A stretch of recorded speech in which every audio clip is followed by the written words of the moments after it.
Mesdames et messieurs, c'est avec le même plaisir que je vous retrouve en ce dimanche 24 août, oui, le dernier dimanche de ce mois d'août, en ce qui concerne bien sûr 5 ans Star. Et oui, qui s'amène chez vous par ailleurs pour vous présenter également l'actualité culturelle de la République démocratique du Congo. Et en ce jour, ce sera véritablement une balade entre musique et l'art dramatique, parce que nous aurons à recevoir une icône, bien sûr, de l'art dramatique ici en République démocratique du Congo, qui viendra nous faire part de son parcours, de son expérience et également de son actualité, de son activité actuelle. Mais pour l'heure, allons-y d'abord découvrir, et oui, les quelques petites nouvelles concernant bien sûr vos artistes ici en République démocratique du Congo.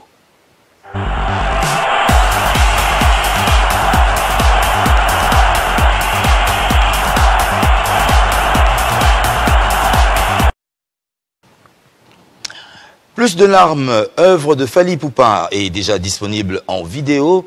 The King l'a dévoilé vendredi dans toutes les plateformes de téléchargement de musique.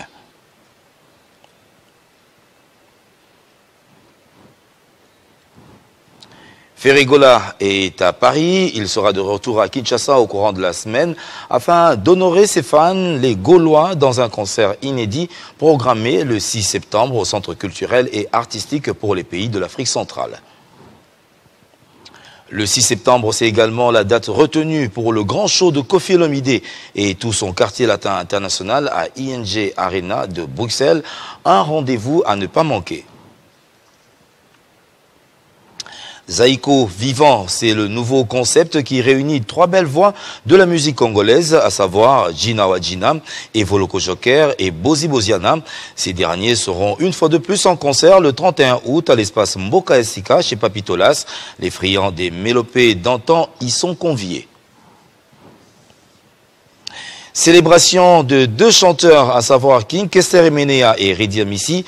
C'est pour ce dimanche avec l'artiste Janely Marcaponia à partir de 17 h à l'espace Amani dans la commune de Kassavobu.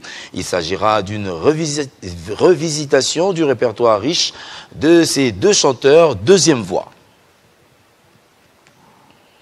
Ailleurs, c'est l'intitulé de la prochaine réalisation artistique du chanteur Shibida. Cet ancien du groupe Wenge Tonia Tonia et collaborateur de plusieurs autres artistes de Wenge Musica Maison Mère, Ferregola, Koffi Olomide et Papa Wemba, annonce pour le 24 septembre la sortie en streaming de cette œuvre teintée de rumba, de l'afrobeat et de la haute musique.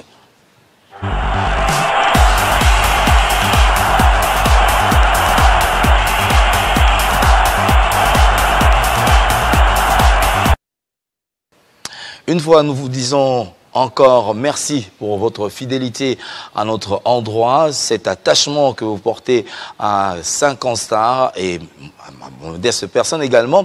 Nous allons, avant de recevoir notre invité permanent, nous allons une fois de plus inviter l'artiste Jimmy Mbonda qui nous vient de Paris à travers cette chanson d'hommage à l'endroit de sa mère qui a rendu l'âme il y a quelques mois ici à Kinshasa. Il a tenu à honorer, à rendre hommage à cette mère qu'il a portée durant 9 mois à travers cette chanson que je vous propose.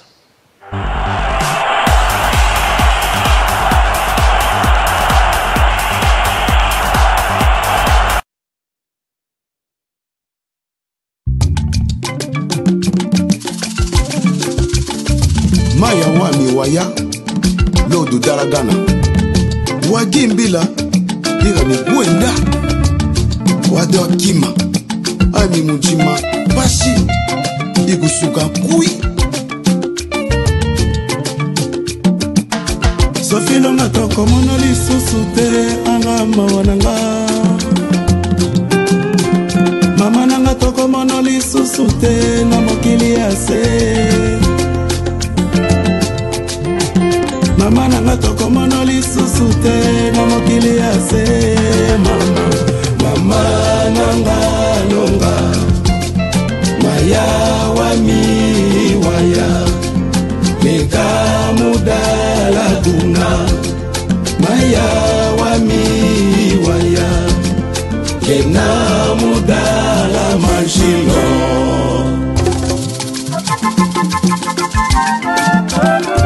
Ida Boubebo merci Madame Kiatalwa Diego Mama nanga toko mono le sosote nzambe Sofilonga toko mono le sosote mame Mama nanga toko mono le sosote longai Sofilonga toko mono le sosote mame Mama nanga toko mono le sosote nzambe Sofilonga toko mono le sosote mame Mama nanga toko mono le sosote longai Sofilonga toko mono le sosote mame Anzambe pona nini pasi ya boye na libota nanga ngonge beti nalela mama Sofilonga okei otikinga na deception mokili basambakaliwa na mbonga nini nasombaliwa ya longa nanga mama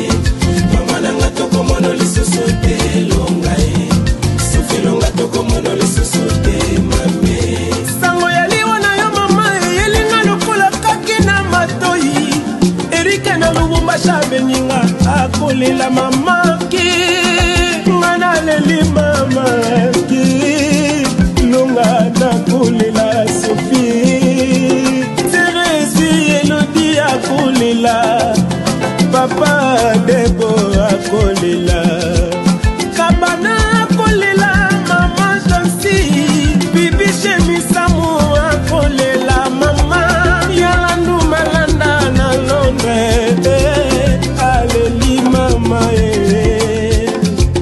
Jimmy manda kolela mama ye yongewe aleli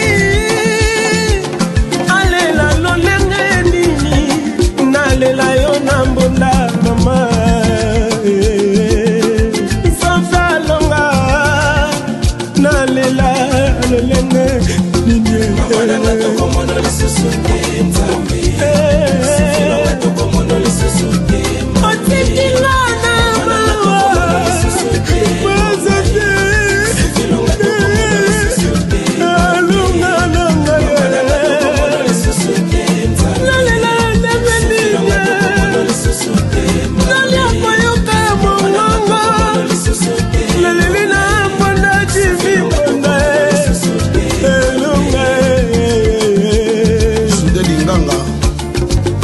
Mata Diego Mukuna na mawa Adieu ma Sofilonga mama Obeselanga mote na mama Pauline Salulu Mobali no yebebu bebu sake loso aleli Josefa bubebu baibu bebu baleli Na Paris chimika na mbona kuta alela Nzelezo kaukate ma Sofie Motema pasi ezokisi mitema bakoko na yo Mazulu na lelima Ma Sophie Mama Orepore Ma Sophie Ede malamu mama La direction la mama Sophie Oh mono listo soute Zambe na ngai Que ton âme repose en paix Mama Lomé Yamalamu Naleli Rachel Mwimba Famille Isengo Famille Diaz Merci na nyonso bosali pona longa Ah mama Longa nanga Motema pasi Ah mama Lisolo ya suka tosolo laki na yo na video Natali yo Nalobi mama Bazoloba baobenga yo Mama Star na yo Bebe na yo mukolo azobenga yo na video mama tala Mama talinga Mais Nasoloba Mama mekwi koloba Malobe sate malobeza te otomboli loboko opepi ngambala misato na video na pasi na motema moi natangisa ma ya miso eza te namoni nakoyoki so pasi nakangi kaka motema pasi mama bino bakoko na ye bobindela ye bino bakoko lolo bobindela ye longa babinela yo longa kende malamu babinela yo longa kende malamu babinela yo bakokololo bakoko na yo bakokololo babinela yo bino nyonso boyembela ye longa pasi na motema mama kende malamu na pasi na motema mpona loba likambo oyo mama pasi anga ye ya nzuzi aleli ya nzuzi ya yupi aleli bana Paris baleli na Angola kuna pe baleli Rigen Tamata na mawa Nadege longa na mawa Christivi longa na mawa anga ye mama pasi na motema pesa biso makasi kaka oyo totikali mayele na maloba nyonso oloba nzambe eza na kati ya motema na biso longa na ngai nakolela na mosika mama yoka nzembo oyo eza bolela ya ngai ezali mai ya miso na ngai nde etangaki na mosika yango. Jimmy Mbonda, un ancien de Wenge BCBG, aujourd'hui résident du côté de Paris. Il tourne à fond la caisse de ce côté-là dans diverses activités. Et oui, pour l'honneur également de la culture congolaise. Et par cette chanson, nous saluons la famille Boubebo Bana Arche de Noé, association des anciens de l'Institut Lumumba, Trésor Yaba, assistant Bob Djonga, et nous faisons également un clin d'œil à Maître Nono Manzanza, Kalo Chiekela, également Dani Keshito, Charlie Mayassi, la maman de Bazombo, et du côté de Paris également, Wenge Poussana Tovanda avec Emilie Alias. Et nous pensons également faire le clin d'œil à Manzembe, Zulu de Villanova et également Junior Kadia. Ce sont les salutations de Jimmy Mbonda Yankewe ici en séjour à Kinshasa.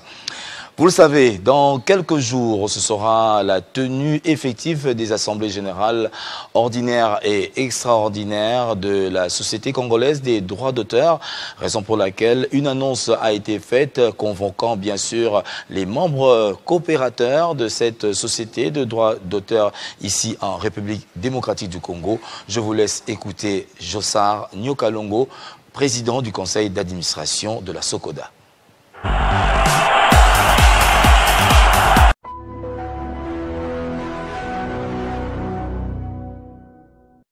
Dans les tout prochains jours, des grandes décisions pourraient être prises concernant les fonctionnements et l'avenir de la Société congolaise des droits d'auteur et droits voisins, SOCODA COP-CA en sigle.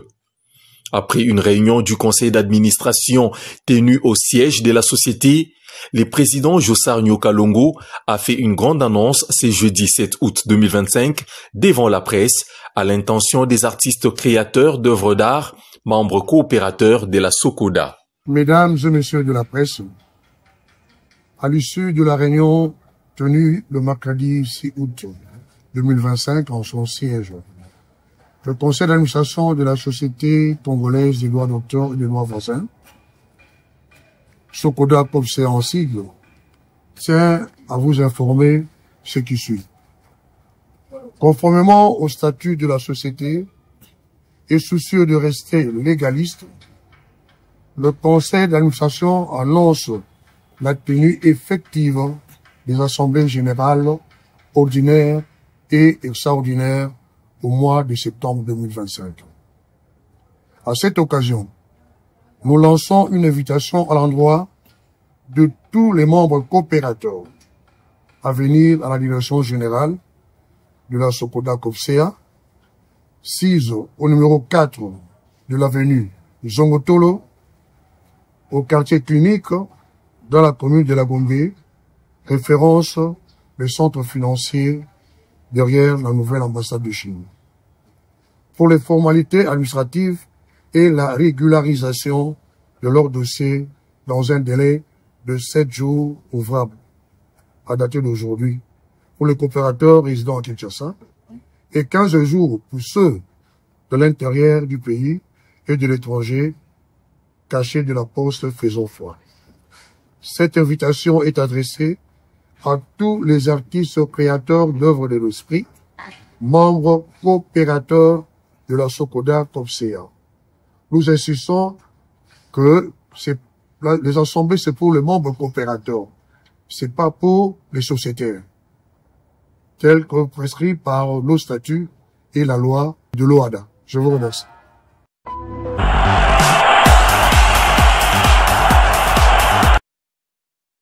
Et voilà le message de Nyoka Longo, président du conseil d'administration de la Sokoda, qui invite donc les membres coopérateurs. Ce sera dans les tout prochains jours, au courant du mois de septembre prochain. Et au passage, nous saluons le directeur général, Joe Mondonga, sans oublier également Gary, du côté de l'administration également de cette société de droits d'auteur. En revenant, bien sûr, du côté du Gabon, il a livré le week-end dernier un spectacle unique dans les quelques kilomètres avoisinant la capitale Libreville. Il s'agit bien sûr de Héritier Watanabe qui est de retour ici à Kinshasa. Il va livrer tout à l'heure un concert dans une kermesse ici à Lingwala. Voici donc le mot invitant bien sûr les spiritas à être nombreux à cette production de tout à l'heure.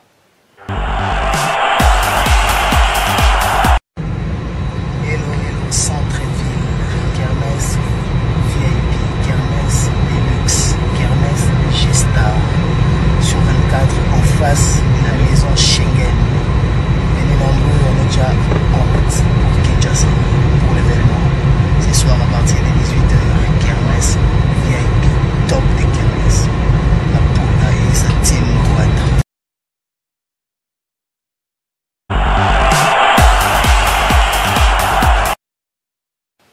Alors, nous allons justement poursuivre avant de recevoir notre invité de marque. Il nous revient de l'Angleterre, un artiste chevronné qui a fait la pluie et le beau temps. Si vous allez vous rappeler, depuis les années 80, 90 et également 2000, il a fait quand même la pluie et le beau temps sur différentes antennes. Nous aurons donc le plaisir de le recevoir tout à l'heure pour en parler de son activité. Dans l'art dramatique. Pour l'heure, Guylain Lukinga va nous proposer une transition avant que nous puissions recevoir notre invité permanent dans cette émission 5 ans Star.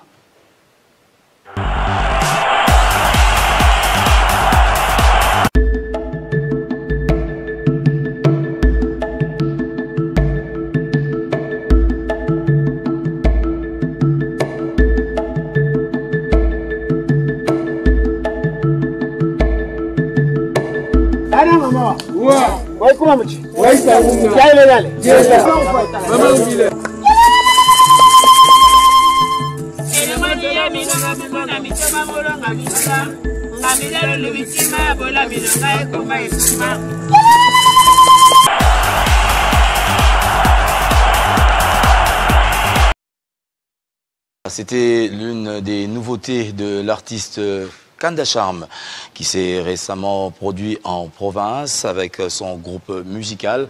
Et oui, c'est la musique folklorique, une musique également assez culturelle qui permet également de vendre d'une autre manière la culture congolaise. Sur ce plateau, je l'ai dit tout à l'heure, une icône du théâtre populaire de la République démocratique du Congo qui est en séjour à Kinshasa. De son vrai nom, c'est Jean-Claude Katondi, mais tout le monde l'appelle Viengadius. Bonjour et bienvenue. Bonjour.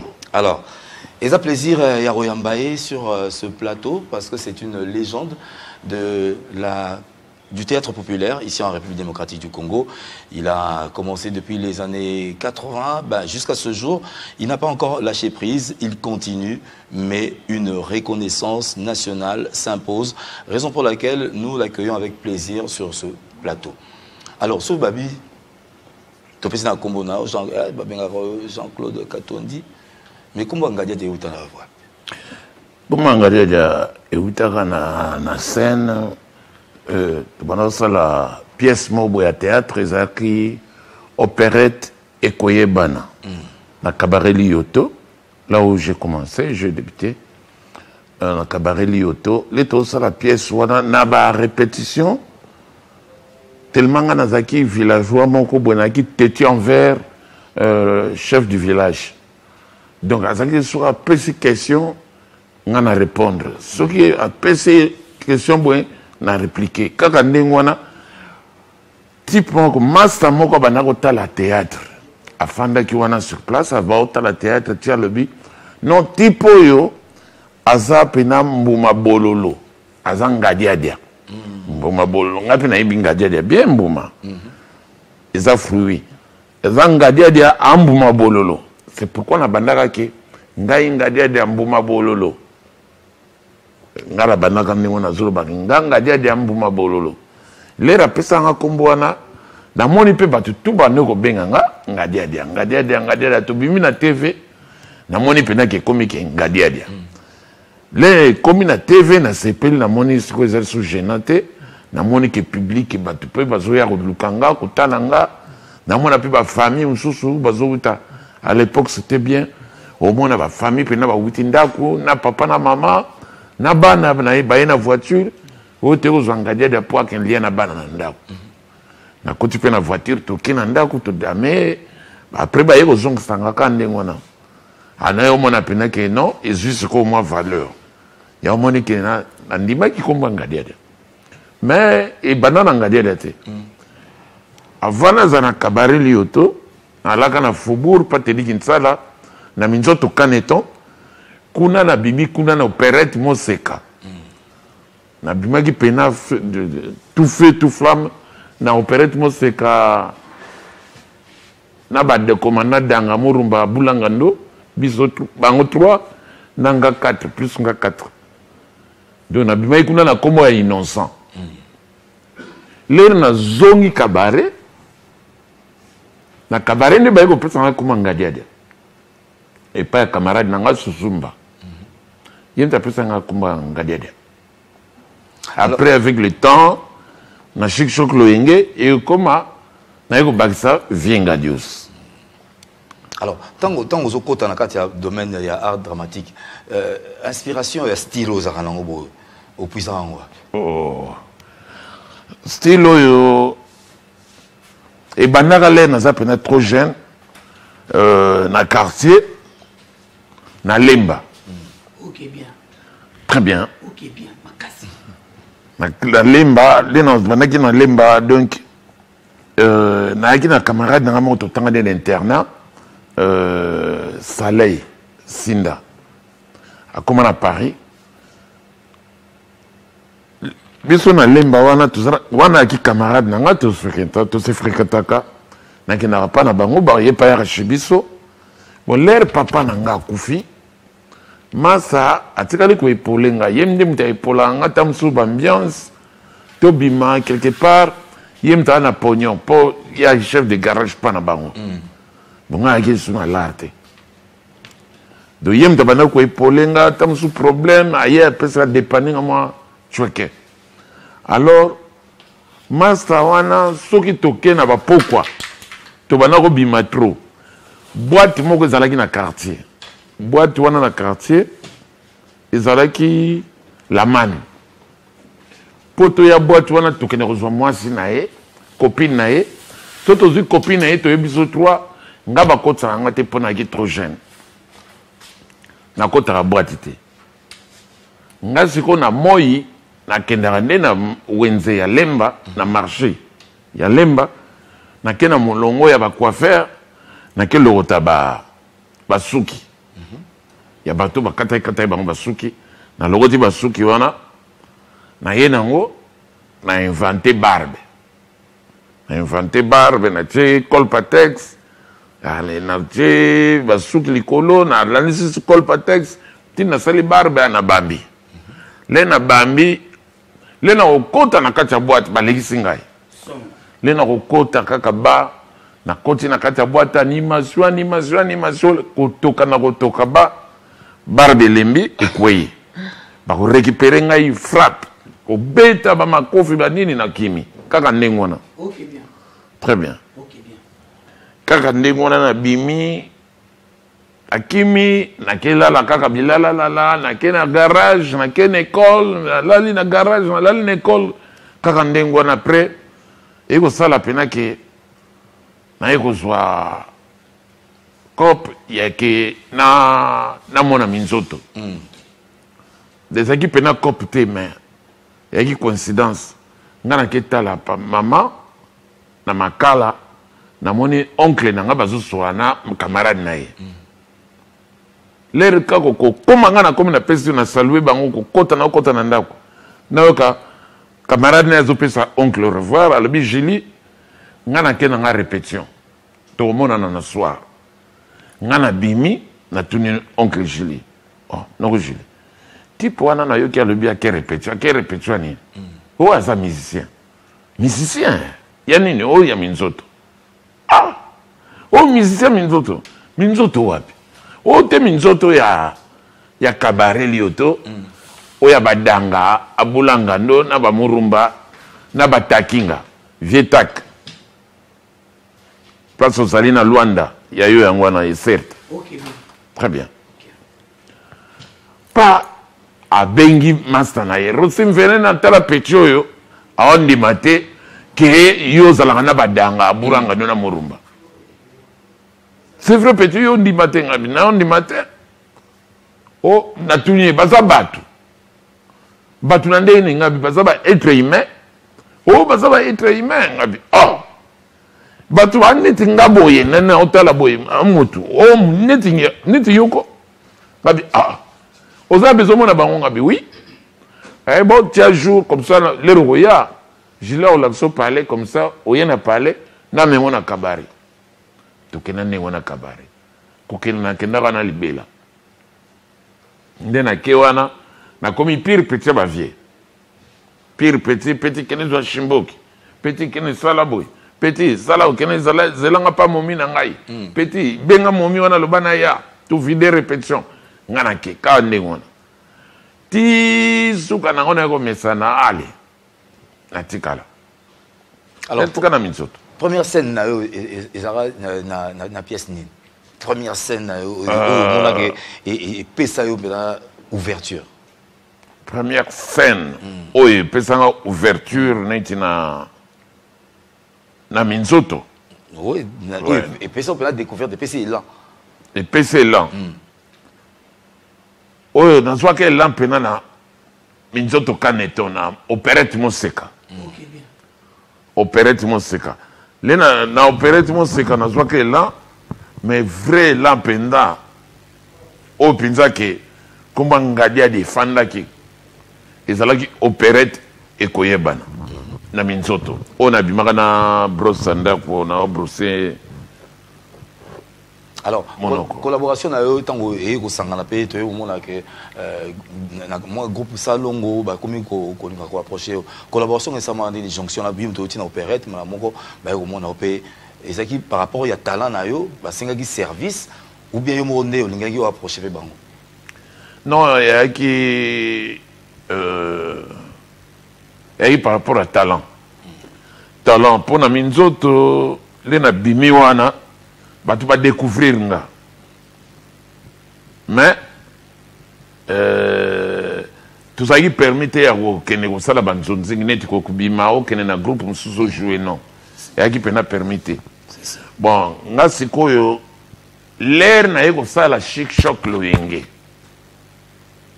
lere nasali chic choc loyenge nde sikoyo bagroupe ya théâtre tout oyo ya Kinshasa batengaka bayelobi mpena ke non wana élément mbala moko le chef Titengesana atindi bato baluka nga na ke or atindaki na marque ke amona nga azomonaka type moko azorenye me face ne ayebi te yaki na besoin amona nga po ye palinga baartiste mingi l'air na ke le tokutani ayememi nga na bureau na koti na bureau c'est toi Ngadia Ngabi, ouais, c'est bien moi. Ah, Ngadio so na so monaka Ngadio Ngabi, yo Ngabi, ouais, Zanga. Ah. Yo Zangadio Ngabi, oui, c'est moi, chef. Pas tout solo li muke ala bon, nous en a besoin na yo après un rendez-vous. Na ke, les na zongi bo azwingai, a kotinga na répétition na ba ya groupe Salungo. Abi o mekana pièce. Na meko jouer boye batutu ba abimina tika ngamo. Oh, nande. Na kotika na meka, le na bonga mika na loba. Batutu ba bimi na avier moko vie titenge sana. Quoi? Donc ba vie balé, ba vie mo ba sœur mo pepe, ba bolingo, bango tout ba tout ba panzani. Ba o supporter ngate. Ok bien. Très bien. Très bien. Ba o supporter ngate, ba panzani na tika ngamoko. Ah. Ti bon. Na bi pena ke non na dimné na ngai. Na bano sala so na bi tant na ngai ko jouer. Ba bité na ko jouer sous forte. Na zo jouer comme mais c'est intéressant c'est quoi motiver le bino. Jouer pena ningo jouer kana minzoto. Les madou na bando jouer na ninga minzoto. Ah, et comment est terrible. Na ndenge pena mesana ki les na beti kaka plana dialo sans souci. Nde siko ba groupe tout ba groupe nzoi ba komo bengi sanga ba groupe muto mobicha bengi singai ba donc ba vie nzundu o ba ndako jouer kalana kalend wala nzunda zana no vivant et mo pe ba loko na bango mona ba bengi singa na kepe na jouer donc c'est comme ça que na zaki pena na zoaki punishment na kajakin quoi. Alors, je vais quand même vous permettre de suivre oui, les débuts de Ngadia Ngadios à travers ce sketch qui a été également réalisé à l'époque à l'EZRT, dans un studio, pour que vous puissiez au moins reconnaître le talent de cette personnalité humoristique qui a démarré sa carrière il y a plus d'une quarantaine d'années et il est avec nous encore vivant. On devrait lui rendre ce digne honneur, raison pour laquelle nous sommes avec lui sur le plateau. En images. C'est grave, hein? Entrez, la porte n'est pas fermée. Ah, mais dis comment? D'où viens-tu? D'où viens-tu, toi? Yo, où tu vas? Na oche pa na biso. Où tu pas na bino? Bon, problème. Enfin, na yaki awa. Au numéro 61. Voilà. Il y a un peu d'adresse à moi. Mais il y a un peu de boulot. Le boulot? De yo, aux autres gagnent Moussala. Moussala. Donc, pas M. Moussala, les attaques à Aou. Batindi, on a moutou, bien déguiné. Tu vas passer un adresse, il paraît que. Avoir le numéro 61, balu kamwana Moussala. Yango nga na yokomi komisa. Pona na sara bureau. Biso na ba passe yo tozo sumo na Moussala ni Moussala grave. Hein? Tam so ko lego vanda non. Hein? On va vanda. Problème ezate to kozo mona bureau discuter. Omuni camarade ngwa yaki awo. Mundweri. Donc le kana okomela peut-être ko yelenga donc na saka pas besoin de mona Moussala problème ezate. Oui. Pas ça la ngaba Moussala. Eza pe bien lokola mulekisa subaka wana ko eza bien tongo tani akamati litoka mulala atina maya pio atani na moite po solo za tena ndako zo kama te bikondo ndako solo pela moite bon na éviter maloba ko permettre ngana so na yemo mke kama te mobanda comme ça bona salo sérieux sana ba misala no yo kota kaka na ndako moto on dirait oyeba ndako bandaka la o biso bibekele Rien. Yo comme non Rien per nangai. Donc moni ke ngana iye kana ina kuti bino. Siko ngana tuni mukolo pale. Na kuti mukolo parete. Yo za per nangai. Donc yaya. Na kuti yo kame pana kusi po signare mukolo pale ke yaya moko yaya. Pona mama bulo. Bon, comme non Ngadia di Arias Ngadios. Ngadia di Alias Ngadios. Ngadios. Nabi Ngadios. Donc Ngadia dia Arias Ngadios. Ngadia alias Ngadios. Zélal, faut on dit Ngadios. Nayebi, faut qu'on ait identité na yo complète. Soit les côtés. Tu es né où? Et pas na biso. Et pas na bino? Mais faut naïba suko botama suko ne bon na koyeba.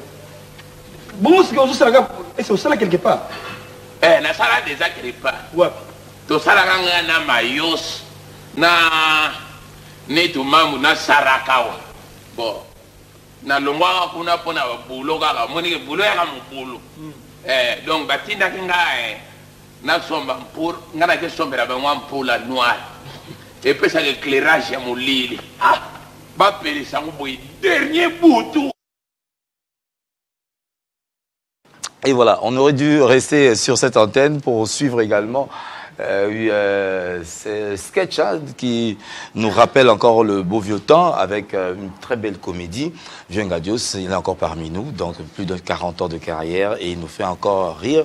Mais Vieux Ngadios, expliquez-moi son bah fait marquant nini au yomoro resantara na kata parcours no le baritin telle pièce na sala mais ngamuro penati de na ibarati inspiration écoutable. Sarajevo. Sarajevo. Ouais. En quelques lignes. Sarajevo.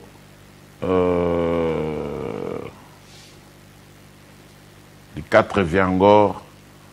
Ngadia dia Moana Suisse. Papa Ntsakala et Mutombo. Ouais, c'est tout. Mutombo, oui. Non, c'est là, Moko. Ok, bien. Poto. Mutombo, Gadia de Mona Suisse, Sarajevo. Ok, bien. Oh. Alors, Tilelo, on y au baraguetin, au gros tout à tout l'opéra par rapport à parcours, on a le baraguetin, Nazan Ngadia de Ngadios, on a tout à tout l'opéra et loco. Et loco, on était. Reconnaissance Mogo Boé, ou bien et logo Mogo Oebike à partir de Arnayo, et Pesa au Lokum, ou bien ce que Yomogo Muvandi sur le bigete à Sonaza Boé. Mingi, ezalaka na ba élément na bimisa.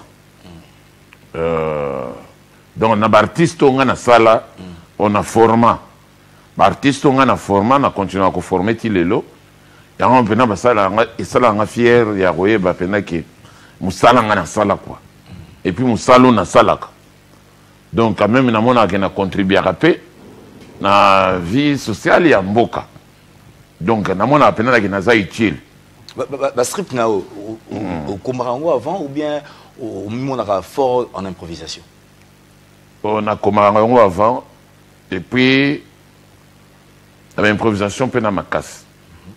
Ouais, mais na Komarango, na Komaka. Faut comment. Alors lelo siko 40 ans. Est-ce que vous sentez que Mboka penza et pesa opena le kumu ozo mérité? Parce que sur Tali, na oza génération na bino et belé pe batiki bino et belé pe misusu bazali mais dans mususu ozo tikala kaka surtout na image oza lango soko le kika la balabala ba ah TV Ngadios. Est-ce que sentara que Mboka pe pesa au retour? En tout cas Mboka pesa en retour.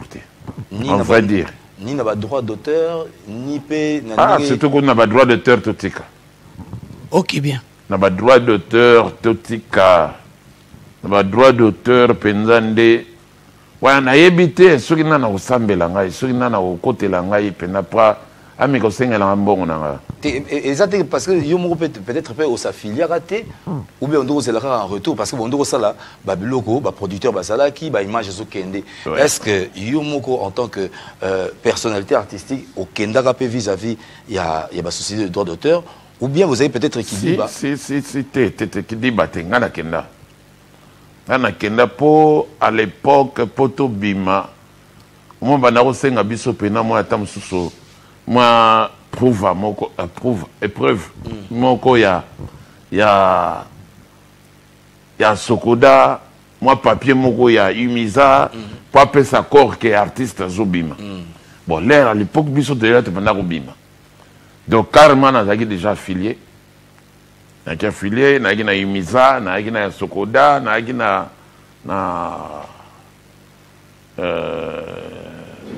oui, c'est quoi Soneka, nazaki na Soneka. Donc tout wana nazaki. Ba vient nga ba Dieu Salemba ba yebi tout na alaki. Donc nazaki pena artiste.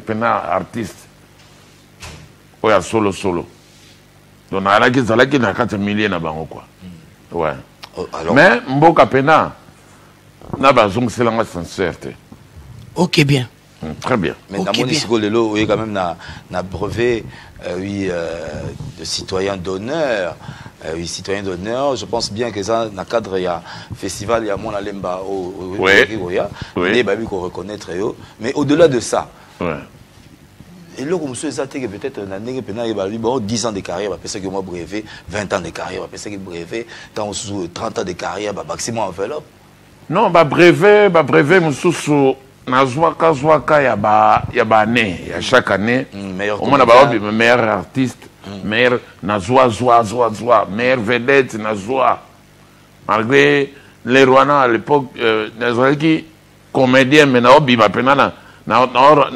arraché pené logo ya mon ya bisoto et la artiste musicien et la comédien ngana bendian. Mais des meilleurs stars. Voilà, meilleur star. Donc au moment neti Oyo eza brevet nazango na cadre ya masolo ya bana lemba mwana lemba. OK bien. Mais na masolo bana mwana lemba na mona eza nango insuffisant parce que ngala lingaka mboka enorenga ndenge ba honora ba ninga nyonso tourne ba tomona ba papa wemba ba vieta boulay ba nani donc ba artiste et tout. Hein, bah, chancelier des ordres nationaux de l'Opar, yango, et puis namona vie Rambo, Kofi Olomide, honora bango, donc, j'ai beaucoup travaillé, n'a travaillé à trop, boye bika alerte, aux alagi période de Mobutu, transition, to alaga na on période de Mobutu, ngam na zwa ki charge, mboka mobimba. Na banako egeyemo monde na egeyemo Congo mobimba République démocratique de Congo mobimba donc ngamo na yebaki pena et puis consciemment na yebaki pena que ngano na simbi makambo tout na charge za palanga mais na zwa rien. OK bien. Na zwa rien. OK bien. T'écoutes na yeboy na zokota mikana mais rien qu'à kadon na otambola kutu je suis piéton. Dans un temps, donc et logoté, donc na tambola ka boye na makolo kaka to bani mboka ebosani ou bien séjour na onde ya musika nde ne ko fanda trop en Angleterre des salles qui étaient ba régime l'équipe on ba bosani pe mboka ebosani mais comment nde na za boye bazo ba reconnaître ngake ngadiade ba benga kibongete bazo benga nga nani ndayete bazo benga Donald Italia te. OK. Ba benga pena ngadiadia. OK. Ngadiadia. OK bien. Donc qui veut dire bayebi. Mais quand ngadiadia ngoye mais rien. En dehors il y a vie artistique na eux. Au-delà il y a ba réseau. Vie ni ngadiadia amenara.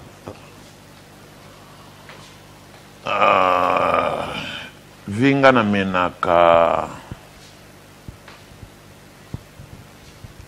nalingi ba mingi nalingi ba mi na famille na ba master. OK bien.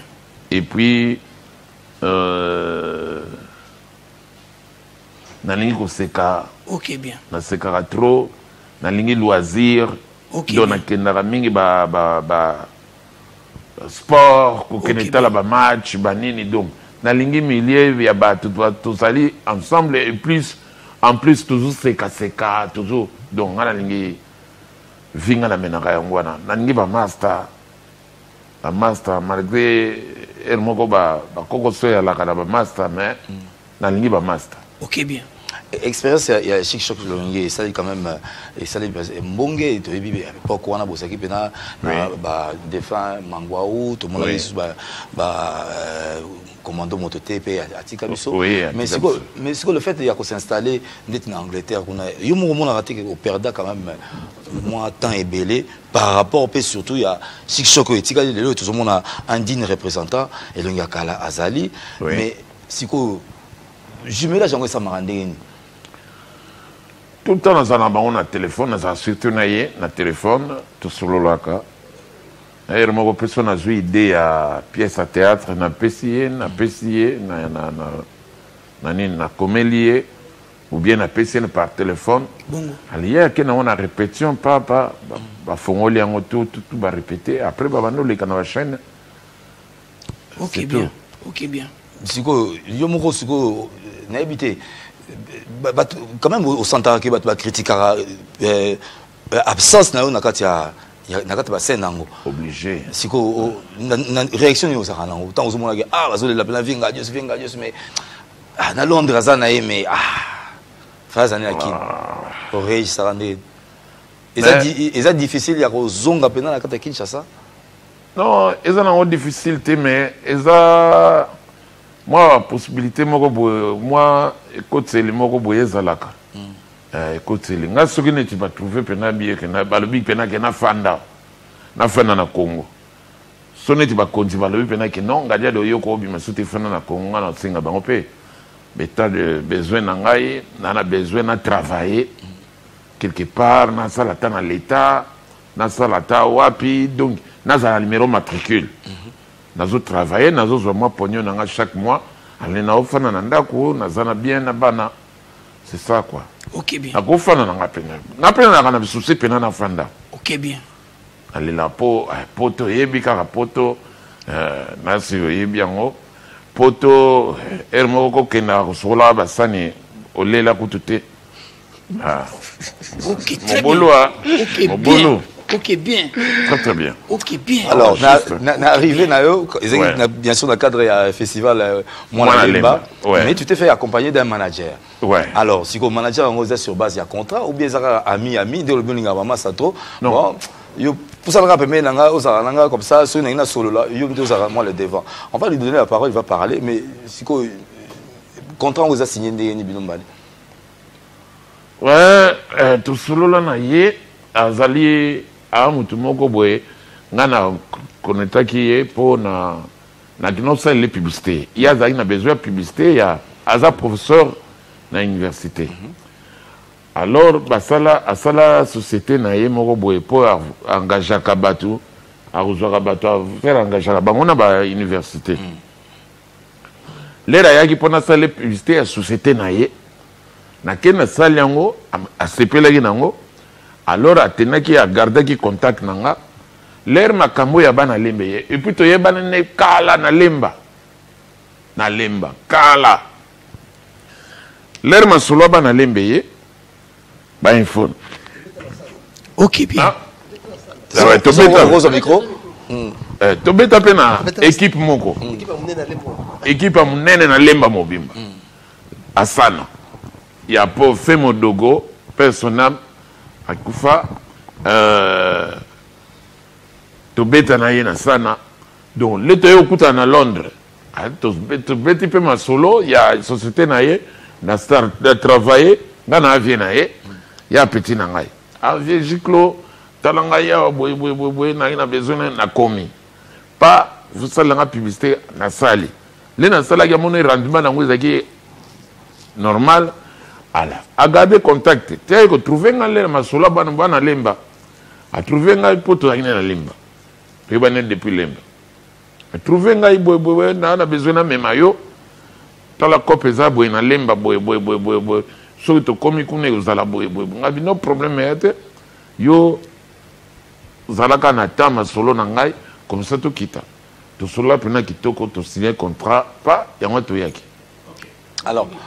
alors si on a habité au s'organiser il faut quand même se le dire Aza une grande personnalité dans le monde humoristique si on s'organiser pour vendre au mieux dans des mois samiteka Merci beaucoup, mais c'est bon pour la parole. Oui. Premièrement, dans le cadre du business. Donc, comme le V m'a fait une publicité, ma compagnie c'est Education and Training Services Limited et travaille dans le secteur de l'éducation. Nous avons un contrat avec l'université Nyon, il y a UK. Angleterre, il y a UK.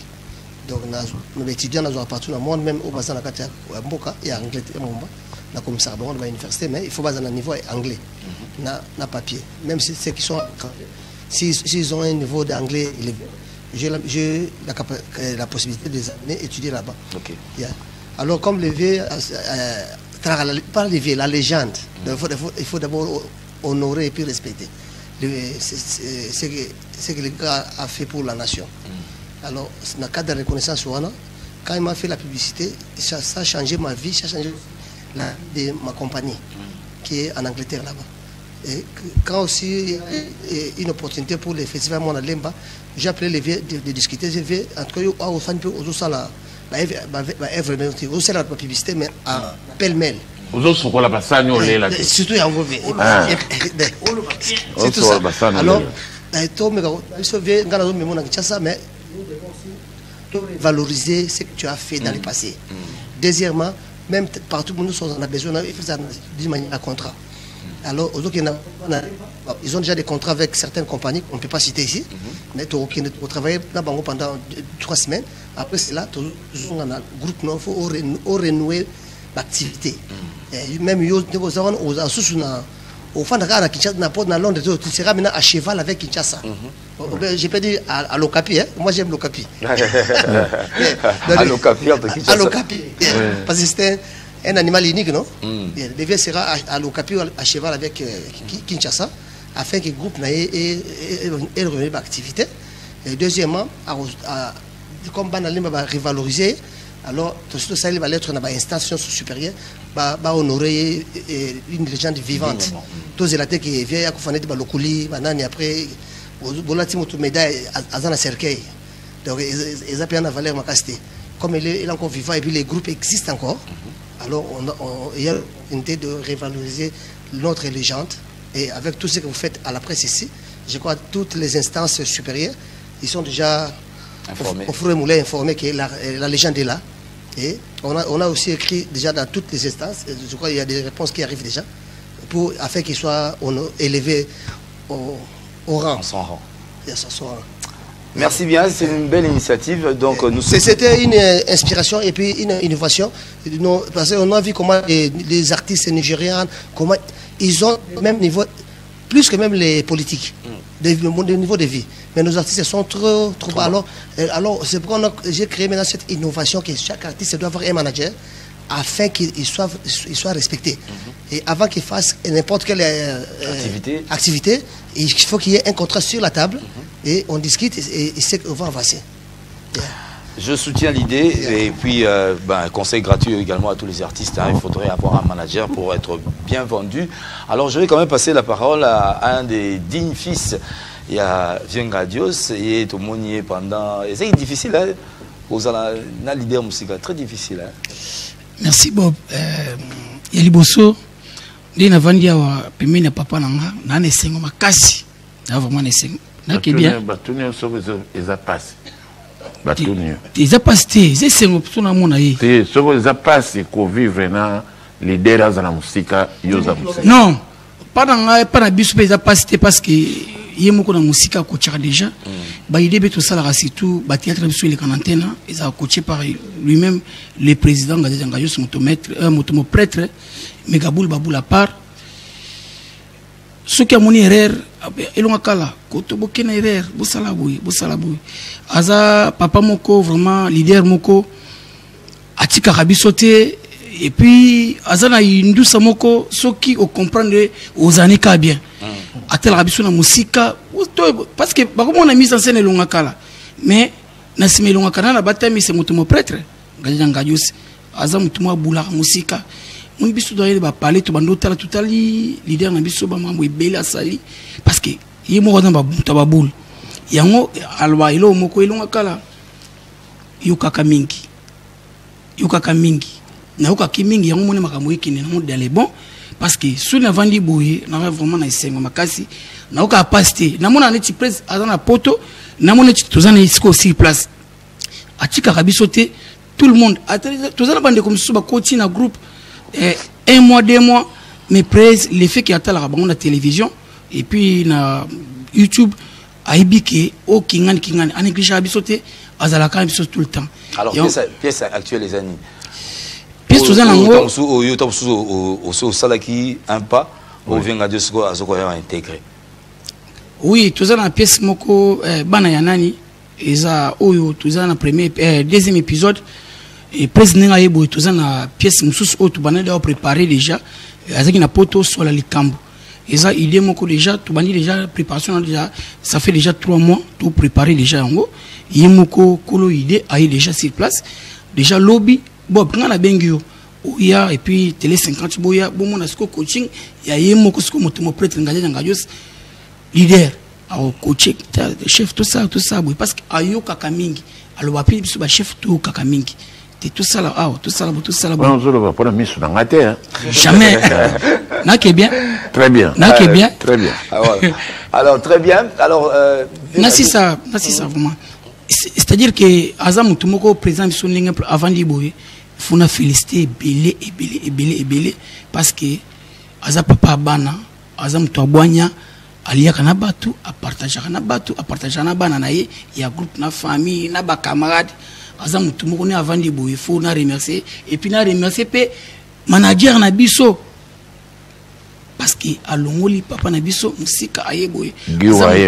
ki wayema naza vraiment na sengo makasi vraiment sona mone boye président Lubaka soni sai na soni c'était alors vinga Dios comme bien au terme il y a émission na biso ceux qui osana et le mot était narré à cœur tout le monde dit un projet au monde il faut pas soutenir c'est lequel projet va soutenir nga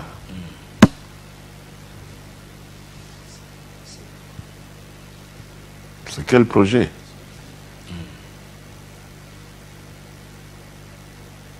ngalinga pena supena va soutenir nga faut un projet moko boye boule moko boye que l'herbe va pesinga na ibike za na lari pos suite na ngona ya na mo enveloppe ngale la pena netika ka ba médaille or national or national pour na travailler trop na mboko na travailler na moment moko difficile bana 90 ti 96 transition Mobutu période wana ngadela ngadios na travailla dans Zouaki Congo na charge legi na charge na ngai mukilipe yebi et puis na oloba masolo donc ngai nga pena ba yepe na balati nga nalinga kate na kata cercle pona donc mutu de sosa na kata cercle le leme ma libanda te po ameka goût ta sauce ou bien ya nyama moko boy rien. OK bien. Donc jamais bâti au titre costume à titre costume ba bâti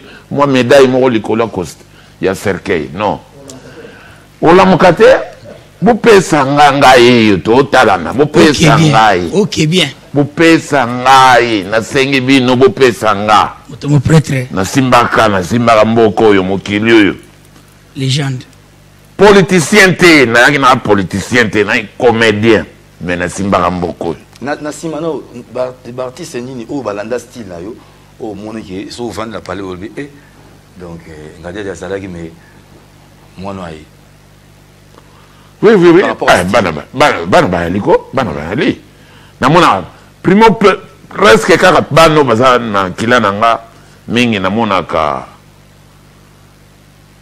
ba vie de loin et sobe apofirenze style nanga la vie de loin et sobe ma viokele